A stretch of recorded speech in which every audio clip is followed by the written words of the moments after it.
always make time for my officers. Off the record, I think there's something wrong here. This Saren is looking for records on some kind of galactic extinction, but we can't get backup from the Council? Sorry, Commander. There's writing on the wall here, but someone isn't reading it. We'll get things done. I'd rather operate independently than have the brass on our backs anyway. I hear you. It just seems like a group that's been around as long as the Council should see this coming. I mean, it's funny, we finally get out here, and the final frontier was already settled. And the residents don't even seem impressed by the view. Or the dangers. Well, well. You're a romantic. Did you sign on for the dream, Malenko? Secure a man's future in space? Yeah, I read a lot of those books when I was a kid, where the hero goes to space to prove himself worthy of a woman he loves, or, you know, for justice. Or maybe I was a romantic in the beginning, but I thought about it after brain camp.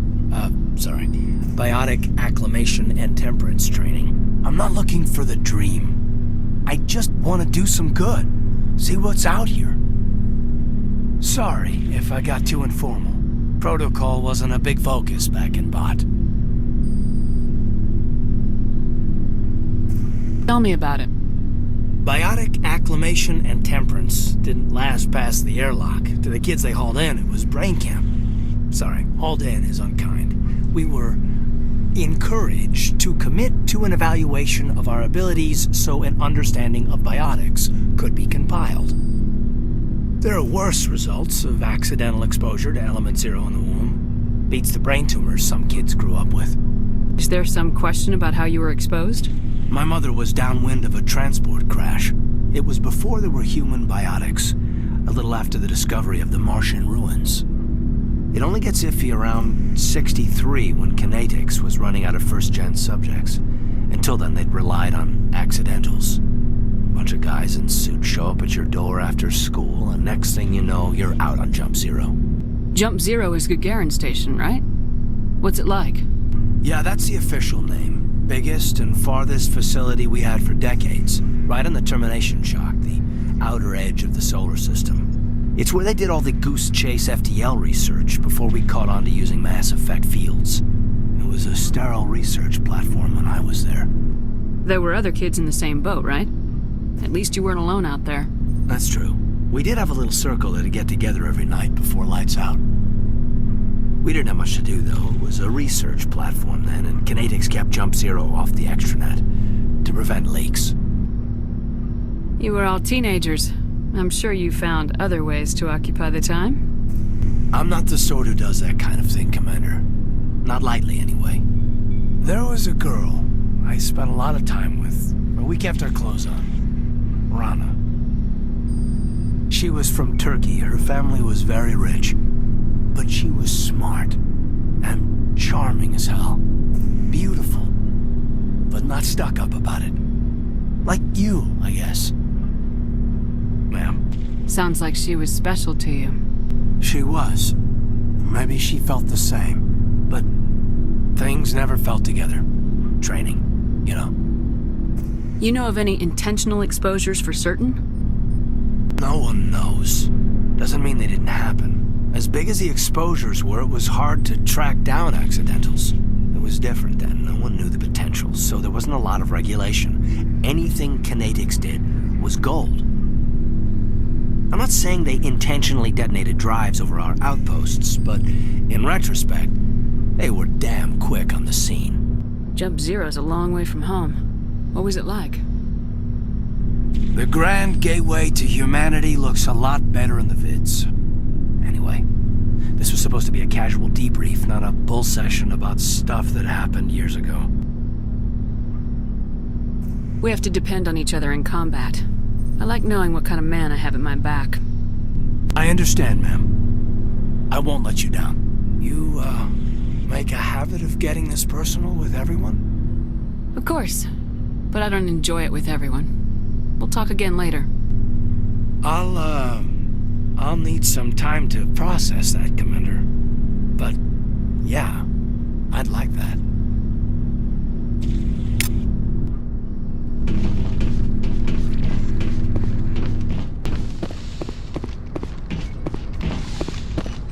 Yes, Commander? Is there something you need? How well do you know the lieutenant? I'd never worked with him before this mission. But he has an impressive service record, over a dozen special commendations. Tends to keep to himself, though. Maybe because of the headaches. It's not easy being an L2. What does that have to do with it? Well, most biotics now use the L3 implants. Lieutenant Alenko was wired with the old L2 configuration. Sometimes there are complications. What kind of complications? Severe mental disabilities, insanity, crippling physical pain. There's a long list of horrific side effects. Caden's lucky. He just gets migraines. I should go. Goodbye, Commander.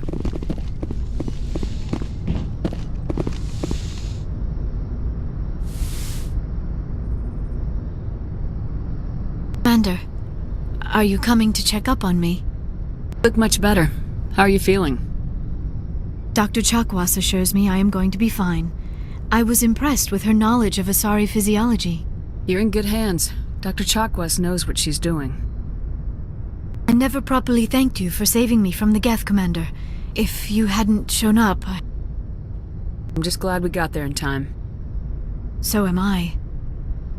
I know you took a chance bringing me aboard this ship. I have seen the way your crew looks at me. They do not trust me. But I am not like Benezia. I will do whatever I can to help you stop Saren. I promise. Don't worry, Liara. I trust you. I know you won't let me down. It means a lot to hear you say that, Commander. Thank you. Tell me about yourself, Liara. Me? I am afraid I am not very interesting, Commander. I spend most of my time on remote digs, unearthing mundane items buried in long-forgotten Prothean ruins. Sounds dangerous. And lonely. Sometimes I would run afoul of indigenous life forms or stumble across a small band of mercenaries or privateers, but I was always careful. Until the Geth followed me to Artemis Tau, I never found myself in any situation my biotics could not handle. As for the solitude, well, that is one aspect that most appealed to me. Sometimes I just need to get away from other people. You don't like other people? I suppose it comes from being a matriarch's daughter. People expected me to follow in Benezia's footsteps. They wanted me to become a leader of our people. Matriarchs guide their followers into the future. They seek the truth of what is yet to come. Maybe that's why I became so interested in the secrets of the past. It sounds so foolish when I say it out loud. It sounds like I became an archaeologist simply to spite Benezia. All children rebel against their parents. It's a natural part of growing up. Aha, you share the wisdom of the matriarch, Shepard. That is exactly what Benezia said when I told her of my decision. But there was more to it than that.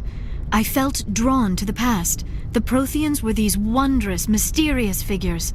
I wanted to know everything about them. That is why I find you so fascinating.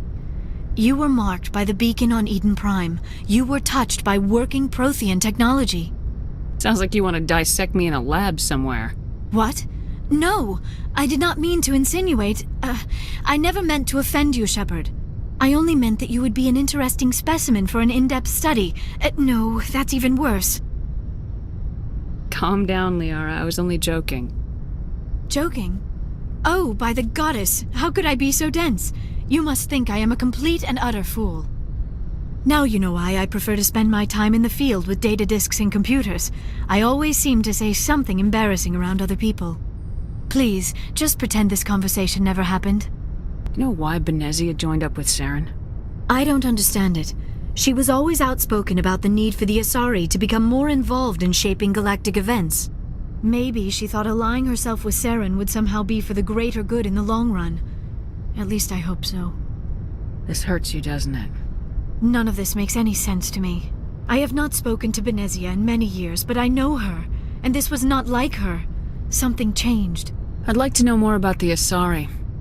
We were the first species to discover the Citadel. We were instrumental in forming the Council, and we always strive to be the voice of peaceful cooperation in galactic disputes. My people believe we are all part of a single galactic community. Each species contributes something to the greater whole. Although we seek to understand other species, it seems few of them seek to understand us. The galaxy is filled with rumors and misinformation about my people.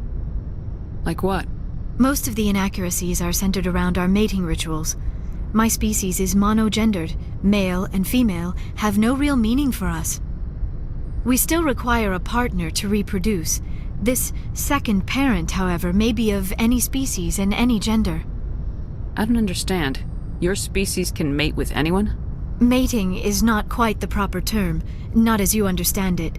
Physical contact may or may not be involved, but it is not an essential element of the union. The true connection is mental. Our physiology allows us to meld with other beings. We can touch the very depths of their minds. We explore the genetic memory of their species. We share the most basic elements of their individual and racial identities. We then pass these traits on to our daughters. It is how we learn to grow as a species and how we develop a greater understanding of other races. What happens to your partner after the union? Every relationship is different. Some unions are a single encounter with both parents parting ways afterwards. Others can be more long-term. Sometimes an Asari and her partner will stay together for many decades. You know who Matriarch Benezia chose as her partner? She rarely spoke of her partner. Though I know my father, if you want to use that term, was another Asari. I thought you always needed another species to serve as one of the parents. Think about it, Shepard. If we were not able to mate with our own species, we would have died out long before we ever mastered spaceflight and left our homeworld. Union with our own kind is no longer common, not for the purposes of reproduction. Most Asari believe it weakens our species. Asari daughters inherit racial traits from the father species. If both parents are Asari, then nothing has been gained, or so conventional wisdom would hold. I am what is sometimes called a pureblood, though no Asari would ever be cruel enough to say the word to my face. It is a great insult among my people. It is possible Benezia's partner was embarrassed by their union. She may have been too ashamed to publicly acknowledge me as her offspring. Maybe she wanted to meet you but couldn't. Something could have happened to her. Maybe she passed away. You might be right. I hope you are. But I have no way to know for sure. Benezia never spoke of her partner. Whatever happened, it caused her too much pain to dwell on it. She raised me by herself, though that is not uncommon. Many Asari raise their children alone, particularly if the father species is short-lived. Often the partner will pass on long before the child reaches maturity. You Asari live for 1,000 years. What happens when your partner dies? Few sapient species live as long as my kind. We have learned to take a philosophical approach to our unions. We do not focus on the inevitable loss of our partners. Instead, we enjoy the time we spend with them. And even after they're gone, a part of them lives on in us. The union is a connection that transcends both time and space. I should go. Goodbye, Shepard.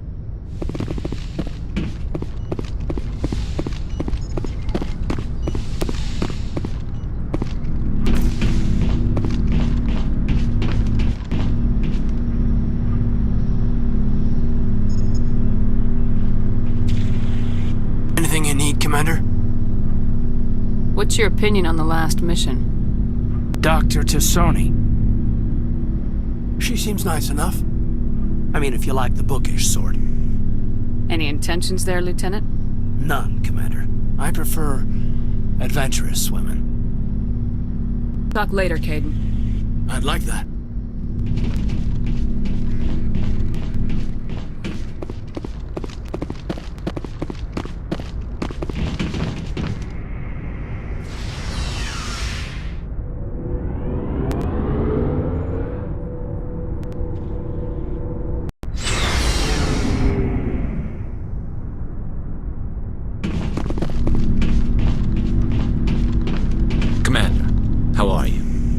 Why did you want to be a C-Sec officer in the first place?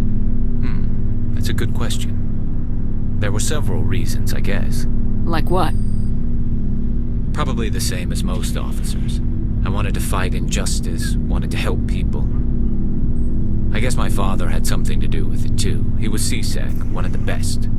I grew up hearing about his accomplishments or seeing his picture on the vids after a big arrest. He's taking my resignation pretty hard. That's tough. But you'd think he'd be impressed you're going after Saren. My father's a C-Sec man to the bone. Do things right or don't do them at all, he says. He thinks I'm being too rash, too impatient. He's worried I'll become just like Saren. He actually talked me out of becoming a Spectre when I was younger, for the same reasons. You were asked to be a Spectre. Well, I was targeted as a possible Spectre candidate, me and about 1,000 other Turian military recruits. I could have received special training, but my father didn't like it. He despises the Spectres.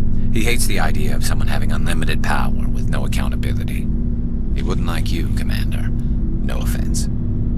I suppose I can understand his concern. You can. But Saren's not going to play by our rules, C-Sec's rules. If you want to nail Saren, you need to send someone who isn't restricted by policies and procedures. Just because you can break the rules doesn't mean you should. I don't need to stoop to Saren's level to stop him. And neither do you, Garrus. I see what you mean, but I'll think about it. Thanks, Commander. Commander? Do you have a few minutes to talk? One-on-one? Sure. I was hoping to get a minute of your time off the record. I keep an open door policy. If you have any concerns, lay them on me. All right.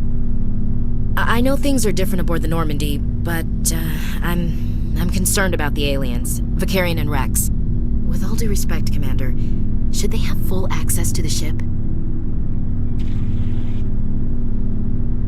They may not serve the Alliance, Chief, but they're allies. At least as far as Saren goes. This is the most advanced ship in the Alliance Navy. I don't think we should give them free rein to poke around the vital systems. Engines, sensors, weapons. You don't trust the Alliance's allies? I'm not sure I'd call the Council races allies. We, humanity, have to learn to rely on ourselves. How do you get from relying on ourselves to mistreating our allies? I don't mean we should mistreat them, Commander. I just think we should be prepared to go it without them. As noble as the Council members seem now, if their backs are against the wall, they'll abandon us. I don't see that as inevitable. Look, if you're fighting a bear and the only way for you to survive is to sick your dog on it and run, you'll do it. As much as you love your dog, it isn't human. It's not racism, not really. Members of their species will always be more important to them than humans are. These seem like deeply held beliefs, Williams. What made you think this way? My family's defended the Alliance since it was founded. My father, grandfather, great-grandmother, they all picked up a rifle and swore the oath of service. I guess we just tend to think of Earth's interests as our own. It doesn't sound like you've worked with aliens before. No, ma'am. Mainly I've been groundside, part of the surface garrison forces. I did get a rotation on a space station for training. Every Marine a rifleman, every rifleman ZG certified. That's odd. Your record is spotless and your technical scores are exemplary. You should be serving with the fleet. Anyway, that's why I haven't served with many aliens, Commander. You're lucky. I lost my family on Mindoir. Are you related to anyone I'd have heard of? Couldn't say, Commander. I read about Mindoir. The Alliance screwed the pooch on that one. Should have had a bigger garrison. Is that why you're out here? To take the fight to the pirates? No. The future of humanity is out here. There's so much we haven't seen yet. Yeah. I still remember my first field exercise on Titan. When we hit mud, the reality hit me. I'm the first person who ever stood here. Then my drill instructor kicked me in the ass. I went face first into the muck. He spent the next 5 minutes chewing me out for gold bricking. Don't tell me you had Gunny Ellison. He's the only one who uses that word to describe shirking duty. Oh, Lord. You went to the Makapog boot camp, too? Yeah. Gunny Ellison's still reaming out recruits down there. Kicking ass and using words like inveigle and pusillanimous. All right, I can see where your concerns are coming from, Williams. But this is a multilateral mission. You're gonna have to work with aliens, like it or not. It won't be a problem, Commander. You say jump, I say how high. You tell me to kiss a Turian, I'll ask which cheek. I don't think kissing Turians will be necessary. You never know, Commander. What's your opinion of the last mission? Not sure I buy Dr. Tassoni's story about her and her mom not talking. They're family, right? I think she's being straight with us. Or at least I don't think she lies very often. Yeah, she's probably really bad at it. Hey, want me to ask her about her sex life? Might be illuminating. I don't think she's used to teasing, good-natured or otherwise. No fun, Commander. Too bad those ruins got destroyed. I mean, they lasted thousands of years. That's impressive. Dismissed, Chief. Ma'am. So, we've got Saren on the run. It won't be long now. Saren's good, but I'm better. Good. He's rotten. To the core. I could tell as soon as I met him. Why didn't you tell me this sooner? I would've if I thought it was important. I think I'd like to hear about it just the same. This was a while ago. A bunch of mercs were bragging about a job out near the edges of the Terminus systems. They said it paid well and the boss was never around to ride them. They said he was looking for more men, too. So I checked it out. I didn't know Saren was openly recruiting mercs. It wasn't that open, and he only showed his face once. We'd been raiding ships in the area for months when we took out this massive cargo freighter. Our biggest haul yet. I was on board checking bodies for valuables, looking for some extra credits. That's when I saw him. What did Saren want with the ship? I don't know what he wanted. He was just moving through the ship, watching. Couple of the mercs called him by name, but he never spoke to them. Never spoke to anyone. I had a really bad feeling about him, so I got the hell out. Didn't even wait to get paid. What kind of cargo was the freighter carrying? What was Saren after? I don't know. All I saw on that ship was food and medical supplies. There were some basic weapons, but nothing big. If there was anything of value on that ship, I didn't see it. That's why I didn't mention it sooner. Whose ship was it? There was a Volus trading vessel. Big one. Lots of guards. But they were no match for us. That's the only time you saw him? Yeah. Didn't even know who he was. Still wouldn't if I hadn't joined up with you. But my instincts were right. Every other merc on that mission turned up dead within a week. Every damn one. Are your people really done? Lots of speed? So we leave. Hire ourselves out. So long, Rex. Shepard.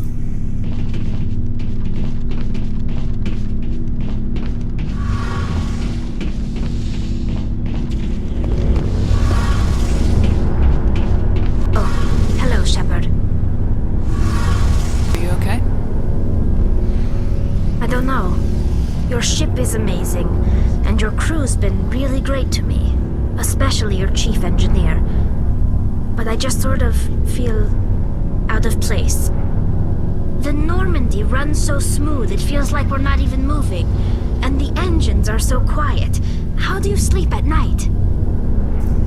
The silence wakes you up? Back on the flotilla, the last thing you want to hear is silence. It means an engine's died or an air filter shut down. I guess you don't have to worry about that here. But old habits die hard. But it's more than just the silence. This ship feels so empty. It's like half the crew is missing. Back home, I couldn't wait to go on my pilgrimage. I couldn't wait to get away from the crowds. Now that I'm out here, I kind of miss them. Sometimes we don't appreciate what we have till it's gone. That's true. I'm starting to wonder if that's what the pilgrimage is really about. It's given me a whole new perspective on my people and our culture. You know, there's always a few who go on their pilgrimages and never return. I always assumed something bad happened to them, but maybe they just wanted a different life. You do plan to return to the migrant fleet, right? I could never abandon my people, Shepard. I will go back eventually, but we have to stop Saren first. Otherwise, I might not have a home to go back to. I should go. See you later.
Equalizing interior pressure with exterior atmosphere.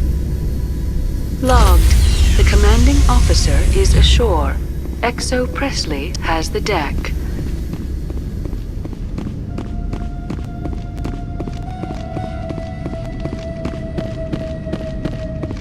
We saw your ship. Fidan wants to speak with you immediately. Who's Fidan?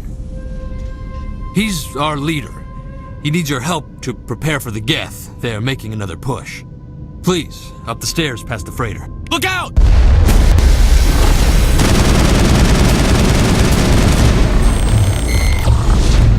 Charging up!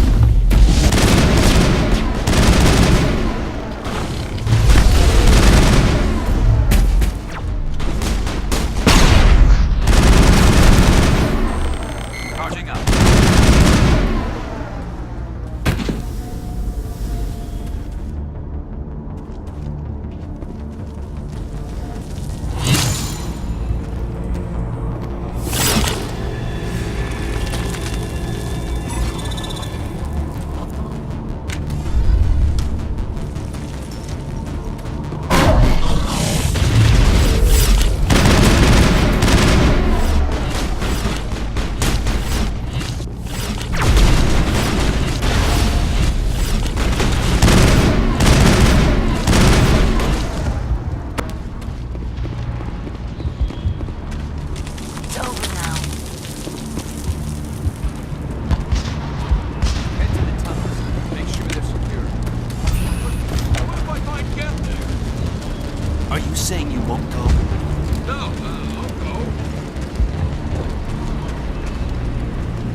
Oh, Commander.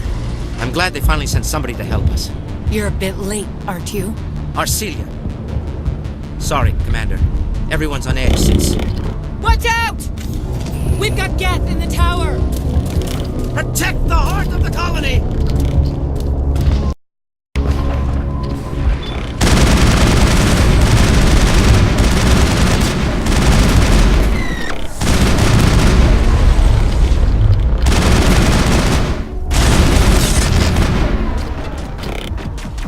I don't want to die. Please, don't let me die.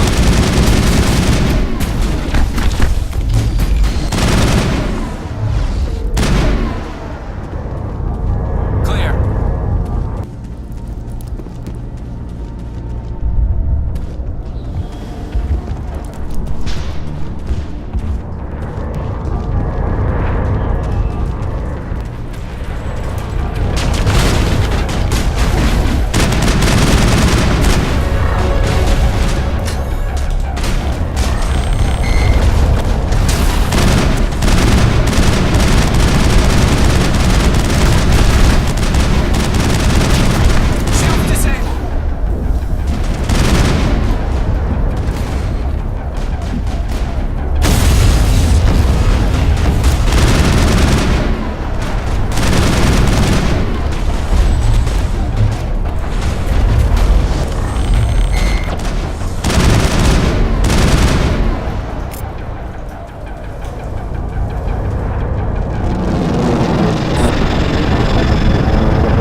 Get a vehicle safely out of the Normandy.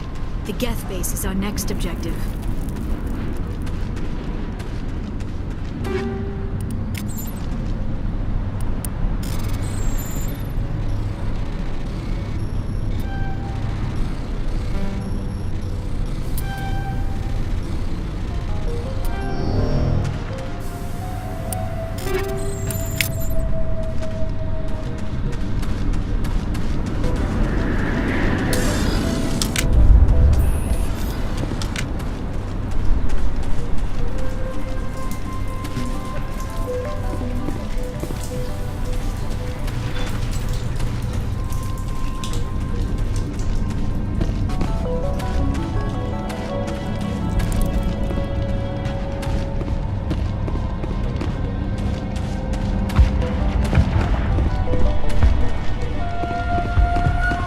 The tower's secure. Thanks to you, Commander. I'm just glad your colony's safe. I appreciate your concern and your efforts against the Geth. They may have been slowed, but they'll be back. They always come back. Help me find what the Geth are after and you'll all get out of here alive. We don't know what they're after. They came, they attacked us, that's all we know. Their main base is at the Exogeny headquarters. A good place to start looking if you want answers. What's Exogeny? It's the company most of us work for before the attacks. They fund this colony. The Skyway leads directly to Exogeny headquarters. You can't miss it. Of course, there's an army of Geth between here and there. I didn't expect this would be easy. Then maybe I can get this colony operational again. What can you tell me about the defenses the Geth have set up? I don't have any details, but I'll wager it's a lot more fortified than the command post. They landed at least one Geth ship at Exogeny, and I've seen large walking tanks on the Skyway. Expect a hard fight. What do you need done to get this place back on its feet? We need those Geth destroyed. Arcelia's right. There are still Geth in the tunnels. We also have more mundane problems like food, water, and power. I'm not sure where we stand on those matters. You should talk to the people overseeing them. Is there anything I can do to solve your water shortage? Maka Doyle has been assigned to that particular issue. If you have any insight to offer, please speak with her. You mentioned something about a food shortage. Davin Reynolds is tasked with securing food for the immediate future. If you can assist, please speak with him. Do you have information about Geth in the lower tunnels? Nothing new. They're in the tunnel somewhere, likely guarding a transmitter to coordinate attacks. It's not a critical threat right now, but getting rid of that transmitter will help us defend against further attacks. Let's talk about Zeus, Hope, and Feros in general. Of course, Commander. Tell me about your colony. Life is hard and often brutal, even without our current problems. Colonial Affairs back on Earth told us we'd be beneath the notice of any raiders. I guess they weren't counting on the Geth. But, despite everything, there's something tranquil about this place, unlike anything I've experienced before. How big was the original Feros colony? We were nearly 1,000 at the main site, 200 more at my outpost. When the first wave obliterated our defenses, we fell back to Zoo's Hope. The Normandy isn't huge, but we could airlift you out. The Geth fighters are too dangerous, and I won't be driven off this world. It is our home. There's a chance for growth here that's simply not available on other worlds. What else can you tell me about Exogeny? Exogeny funded this colony. Without them, we wouldn't be stuck here. They specialize in colonization. In return for bankrolling the colony, we work for them. Their main goal is the retrieval of valuable artifacts or resources. Except there isn't anything here. Or if there is, we didn't find it. I wonder if that's what the Geth are looking for. Perhaps. As she said, we never found anything of value. Of course, the Geth could know something we don't. I'll talk to you when I learn more. Good luck, Commander.